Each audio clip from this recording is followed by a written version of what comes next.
할렐루야.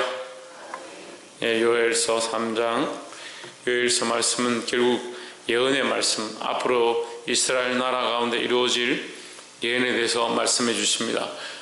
이 요엘서를 통해서 우리가 희망을 가지게 되고, 또 하나님께서 우리와 함께 하시고, 특별히 우리 가운데 하나님의 신 여호와의 신을 부어서 하나님의 신이 우리와 함께하는 사람 속에 거하게 되는 그 축복을 예언하고 있습니다.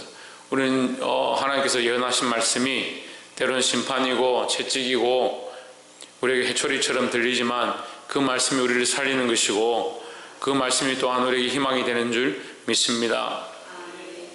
3장 1절에 그날 곧 내가 유다와 예루살렘에 사로잡힌 자를 돌아오게 할 그때에 했습니다. 방금도 말씀드렸지만 하나님께서는 결국 이스라엘 백성을 어떻게 한다? 돌아오게 한다. 사로잡힌 자를 돌아오게 한다. 우리가 이 땅에 믿음대로 살고 하나님 원하신 대로 살면 힘든 일이 많고 고난이 닥칩니다. 꼭 이 땅에 사로잡힌 사람처럼, 그리고 포로된 사람처럼 살아갈 때가 많이 있습니다. 이 세상에 많은 것들을 즐기며 사는 것이 아니라, 세상이 원하지만 우리는 그것을 따라가지 아니하고 하나님의 말씀을 따라가다 보면 세상과 맞지 아니함으로 힘든 일을 많이 겪습니다. 하지만 하나님께서는 우리를 반드시 회복해 하시고, 하나님의 때에 하나님의 나라에 또한 합당한 기업을 주실 뿐만 아니라 이 땅에서도 우리를 회복해 하실 줄 믿습니다. 2절에 내가 만국을 모아 데리고 여호사밧 골짜기에 내려가서 내 백성 곧 내 기업된 이스라엘을 위하여 거기서 그들을 국문하리니, 이는 그들이 이스라엘 열국 중에 흩고 나의 땅을 나누었음이며. 하나님께서 국문하시는 나라는 이스라엘이 아니고 함께 모아서 이스라엘 앞에서 열국을 신문하겠다. 그러니까 하나님께서 이스라엘 편이니까, 하나님께서 우리 편이니까 열국을 모아서 우리의 수치와 우리의 괴로움을 가지고 세상을 심판하겠다라고 하는 겁니다. 그러니까 우리가 세상에 대해서 세상을 심판하고 우리를 괴롭혀 하는 사람들을 우리가 징벌하고 그렇게 할 필요가 없습니다. 때가 되면 하나님께서 하실 것이고, 우리 누구 앞에 서 있어야 되냐? 하나님 앞에 똑바로 믿음으로 서 있는 것이 중요하다는 겁니다. 왜 그렇습니까? 하나님 우리 편이시니까 우리가 하나님 편에 서 있으면 된다라는 거죠. 3절에 또 제비 뽑아 내 백성을 취하고 동남으로 기생을 바꾸며 동료로 술을 바꾸어 마셨음이니라 했습니다. 이 백성의 생명을 하찮게 여기고 이 백성의 생명을 팔아서 자기들이 술을 마시고 자기들의 즐거움을 채웠다. 그러니까 백성의 생명을, 하나님 주신 생명, 하나님께서 귀하게 여긴 생명을 살리고 세상에 많은 영혼을 살리는 데 써야 되는데, 반대로 뭐였냐? 이들의 생명을 버려서 세상에 즐길 것들을 즐겼다라고 하는 겁니다. 이것은 세상이 우리에 대해서 그렇게 하는 것도 되지만, 또한 우리가 또한 조심해야 될 것은 하나님 주신 생명으로 생명 살리는 일들을 해야 된다는 겁니다. 우리가 예수를 믿고 구원을 받았습니다. 뭘 얻었습니까? 새 생명을 얻었습니다. 새 생명을 얻었다면 그 생명으로 세상과 바꾸고 즐기는 것들과 바꾸고 술과 바꾸는 자들이 되어서는 안 된다라는 거죠. 우리에게 주신 이 생명으로 생명 살리는 데 써야 될 줄 믿습니다. 그래서 우리 첫 번째는 하나님 우리 편이시다. 하나님 우리 편이시면 우리가 이 생명을 얻었는데 이 생명을 뭘 해야 되냐? 이 생명에 대해서 얘기하는 겁니다.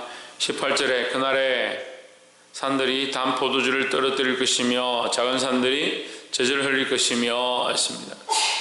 자, 이 모든 성경이 심판에 대하여 하나님께서 보복하시는 것에 대해서, 이스라엘 백성이 아닌 나라들이 이스라엘을 괴롭게 했던 그 수많은 일들에서 보복하시는 것에 대해서 성경이 기록하고 있습니다. 그런데 18절에 보면 그날의 산들이 단 포도주를 떨어뜨리며 했습니다. 이 무슨 산이냐? 이스라엘의 산입니다. 작은 산들이 젖을 흘릴 것이며, 거기 뭐가 있느냐? 포도주와 젖이 있다. 유다 모든 시내가 물을 흘릴 것이며, 유다의 모든 시내에 뭐가 있느냐? 물이 흘러간다. 마르지 아니하고 물이 흘러간다. 그게 살아난다는 얘기죠. 여호와의 전에서 샘이 흘러나와서 시딤 골짜기에 내리리라 했습니다. 우리가 호세아서,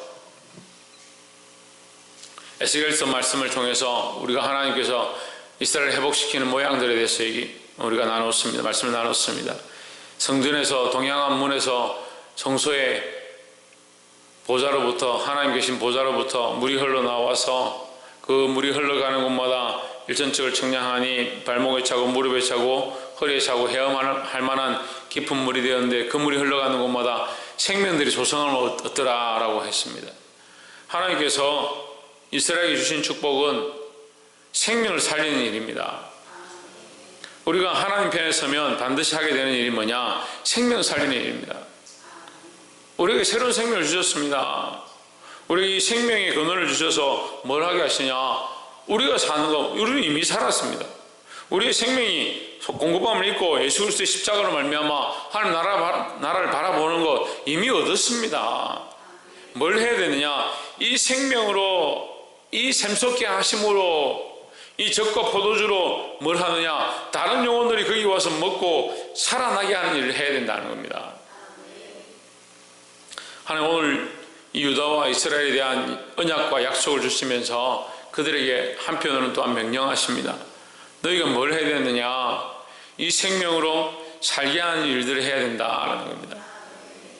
우리에게 주신 이 생명과 구원의 언약, 이 은혜를 기억하고 살려내는 많은 영혼을 살릴 수 있는 저와 여러분 되기를 주의 이름으로 축복합니다.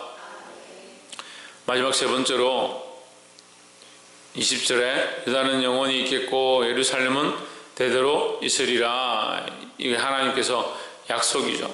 21절에 내가 전에는 그들의 피 흘림 당한 것을 갚아주지 아니하였거니와 이제는 갚아주리니 있습니다. 갚아주지 아니하였지만 이제는 갚아주겠다. 그럼 때가 되면 반드시 갚아주신다. 때가 되면 반드시 갚아주신다. 그러니까 하나님은 공의의 하나님이고 공평의 하나님입니다. 하나님 잊으신 것처럼 보이고 당장은 하나님 갚으시지 않는 것처럼 보이지만 때가 되면 반드시 어떻게 하신다? 갚아주신다. 전에는 갚아주지 않았지만 이제는 갚으신다. 전에는 잊어버려서 안 했는데 지금 하겠다는 말이 아니라 그때는 때가 아니고 지금 때가 되어서 이제 갚겠다라는 거죠. 그러니까 하나님께서는 공평의 하나님이시다. 이제는 갚아주리니 이는 나 여호와가 시온에 거함이니라 하십니다. 하나님께서 시온에서 이스라엘 백성의 하나님이 되시고 이스라엘 백성을 위하여 대변하시고 이스라엘 백성을 위하여 싸우시겠다라고 말씀하십니다. 하나님께서 우리를 위하여 싸우십니다. 하나님은 우리 편이십니다. 그럼 우리는 누구 편에 서야 되겠습니까? 왜 하나님 편에 서야 되죠? 너무나도 자명한 진리인데 하나님 우리 편에 늘 서 계시고 우리를 위하여 싸우시는데 우리는 하나님 위해 싸우지 아니하고 특별히 하나님의 복음을 전하지 아니하고 하나님 주신 생명을 다른 영혼을 살리는 데 쓰지 않는다면 이게 불공평한 겁니다. 하나님 공의의 하나님이시고 공평의 하나님이십니다. 우리를 살리셨습니다. 우리는 뭘 하기 원하냐? 살리는 일들을 하기 원하십니다. 우리에게 억울한 일이 있고 괴로운 일이 있다 하더라도 하나님께서 반드시 뭐 하신다? 갚으신다. 하나님 뜻을 따라 갚으신다라는 거죠.